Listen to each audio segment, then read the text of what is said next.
Ronaldo कहते हैं कि पिछले 15 सालों में मेरे खेल का स्तर सर्वोत्तम रहा है। लगातार अपना टॉप परफॉर्मेंस देने का मतलब है कि आपके पास गलती करने का स्कोप केवल 0.1% होता है। आपको ट्रेनिंग, इमोशन, डाइट सब एक निशाने पर रखना होता है। रोनाल्डो कहते हैं कि मैं मानता हूं कि मैं अच्छा खेलता हूं, लेकिन मेरी असली ताकत है मेरा मन। मैं कभी भी इसका फोकस हिलने नहीं देता। मैं हमेशा अपने मन और शरीर को अपने गोल की तरफ फोकस्ड रख सकता हूं। मेरे मन में जीतने के अलावा और अपने आप को बेहतर करने के अलावा कोई और विचार आता ही नहीं है। दोस्तों, आप अपने मन में असंख्य विचार पैदा कर सकते हो, एक के बाद एक लगातार इनमें खोए रह सकते हो, लेकिन डिसिप्लिन और फोकस कहता है आप अपने मन को एक लक्ष्य की तरफ केंद्रित कर लेते हो और उसकी सफलता और उसमें लगने वाली मेहनत के अलावा किसी और तरह के विचार मन में आने ही नहीं देते। सेकंड है discipline of goal setting. Rescue time survey के अनुसार केवल 3% प्रोफेशनल लोग हर दिन अपने द्वारा बनाए गोल पूरे करते हैं। इस स्टेट से साफ होता है कि गोल पूरा करने का डिसिप्लिन आपको कितनी आसानी से भीड़ से अलग कर सकता है। आप खुद ही सोचो कि अगर आप हर दिन अपने डेली गोल्स ईमानदारी से पूरे करने लगे तो आपकी परफॉर्मेंस किस लेवल पर पहुंच जाएगी। गोल बनाना तो आसान है, लेकिन पूरे करने में अलग डिसिप्लिन लगता है। मान लो कि मेरा आज काम है कि मुझे आज 3000 शब्द लिखने हैं। मुझे पता है कि हर 2.5 घंटे में मुझे कम से कम 850 शब्द लिखने हैं। इसमें मैं 2 घंटा काम कर सकता हूँ और आधा घंटा ब्रेक ले सकता हूँ। तभी मैं करीब 8 घंटे 50 मिनट में अपना पूरा गोल पूरा कर पाऊंगा। अगर मैं हर 2 घंटे में अपनी प्रोग्रेस ट्रैक ना करूं तो मैं कभी भी 3000 शब्दों का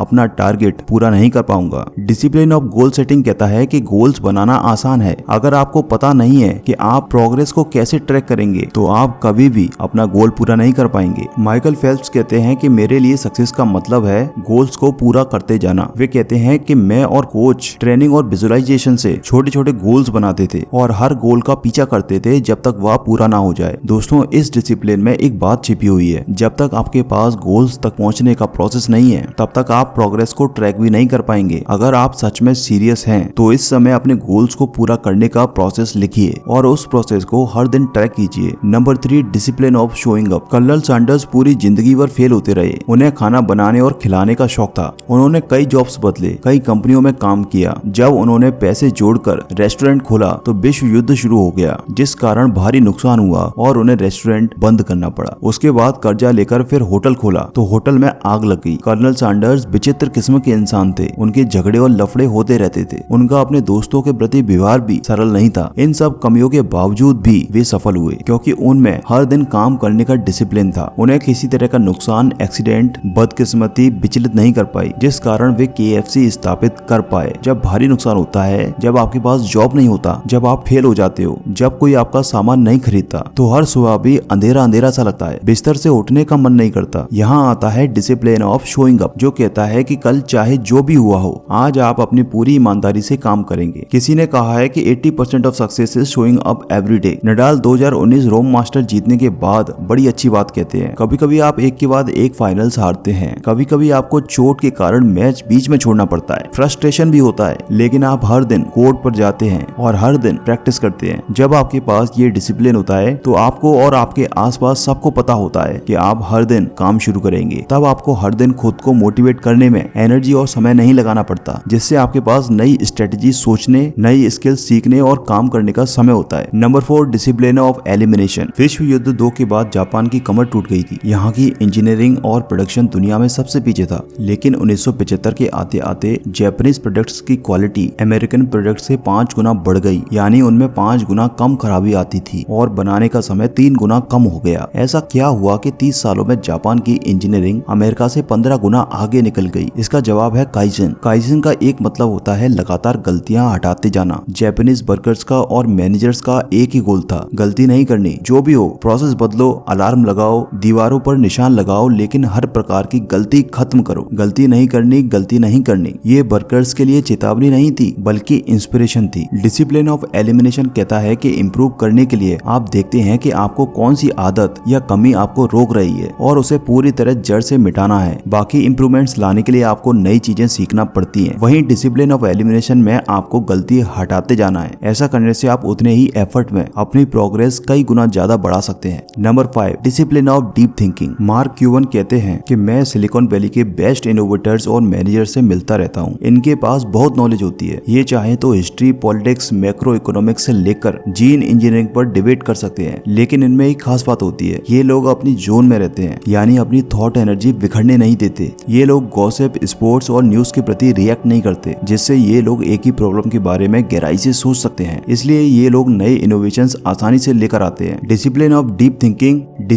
डीप थिंकिंग कहता है कि आप चयन करो कि आपको किस सवाल का हल निकालना है। डिसिप्लिन के अभ्यास से आप खुद आश्चर्य करेंगे कि आपका सबकॉन्शियस आपको कितने प्रकार से जवाब दे सकता है। दोस्तों, इसकी एक बहुत अच्छी प्रैक्टिस है, जब भी आपको कोई पर्सनल प्रॉब्लम मिले जो आपको लंबे समय से परेशान कर रही है, तब आप उसका प्रयोग गहराई से सोचने के लिए कीजिए। अगर शुरू में आपको परेशानी होती है तो लिखकर सोचना बहुत अच्छा उपाय है। फर्स्ट प्रिंसिपल्स जैसे मेंटल मॉडल्स का प्रयोग कीजिए। अगर आप फिर भी नहीं सोच पा रहे हैं तो सवाल का और उसका अधूरा जवाब लिखकर छोड़ दीजिए और कुछ देर बाद आकर दोबारा कोशिश कीजिए। इसलिए दोस्तों, सफलता पाने के लिए और इसको बनाए रखने के लिए आपके अंदर ये 5 डिसिप्लिन्स होने चाहिए।